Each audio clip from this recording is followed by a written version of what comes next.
அண்மை செய்தியை பார்த்து வருகிறோம். திருவள்ளூர் மாவட்டம் ஆரம்பாக்கத்தில் சிறுமியை பாலியல் வன்கொடுமை செய்த நபரின் புகைப்படம் வெளியாகி இருக்கிறது.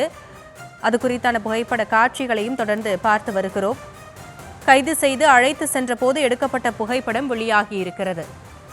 திருவள்ளூர் மாவட்டம் ஆரம்பாக்கத்தில் சிறுமியை பாலியல் வன்கொடுமை செய்த நபர் 14 நாட்கள் கழித்து நேற்றைய தினம் கைது செய்யப்பட்ட நிலையில் தற்பொழுது அந்த கொடூரனின் புகைப்படம் வெளியாகி இருக்கிறது. விவரங்களோடு இணைக்கிறார் எமது செய்தியாளர் பிரபு.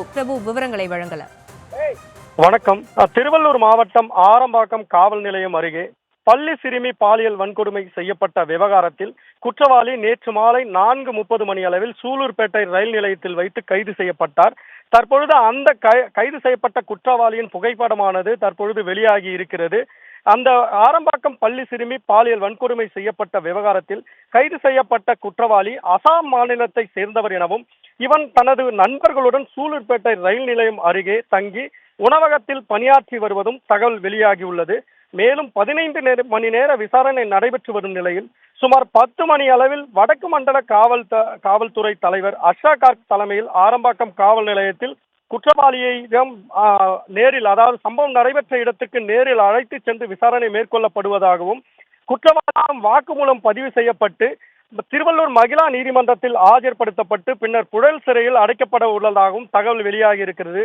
மேலும் நீதிமன்றத்தில் முறைப்படி மனு தாக்கல் செய்து குற்றவாளியிடம் போலீஸ் காவல் எடுத்து பின்னர் விசாரணை மேற்கொள்ளப்படுவதாகவும் 5 டிஎஸ்பிக்கள் தலைமையிலான காவல்துறையினர் சிறுமியை வன்கொடுமை செய்த வழக்கில் குற்றவாளியை தேடி வந்த நிலையில் தற்பொழுது அந்த குற்றவாளியை தேடுவதாகவே அந்த தகவல் தெரியாததால் வழக்கம் போல் தனது பணிகளை மேற்கொண்ட வந்த அந்த குற்றவாளி தற்பொழுது வழக்கம் போல் ரயில் நிலையத்திற்கு வந்தபோது ரயில்வே காவல்துறையினரால் அவர் கைது செய்யப்பட்டு பின்னர் காவல்துறையிடம், அதாவது தனிப்படை காவல்துறையிடம் ஒப்படைக்கப்பட்டுள்ளார். இதனால் இந்த குற்றவாளியின் புகைப்படமானது தற்பொழுது அந்த வெளியாகி அதிர்ச்சியை ஏற்படுத்தியுள்ளது. இந்த குற்றவாளியை 10 மணிக்கு மேல் விசாரணை மேற்கொண்டு பின்னர் மகிழா நீதிமன்றத்தில் ஆஜர்படுத்தி அவரை சிறையில் அடைக்க உள்ளதாகவும் காவல்துறை தகவல் தெரிவிக்கிறது. விவரங்களுக்கு நன்றி பிரபு.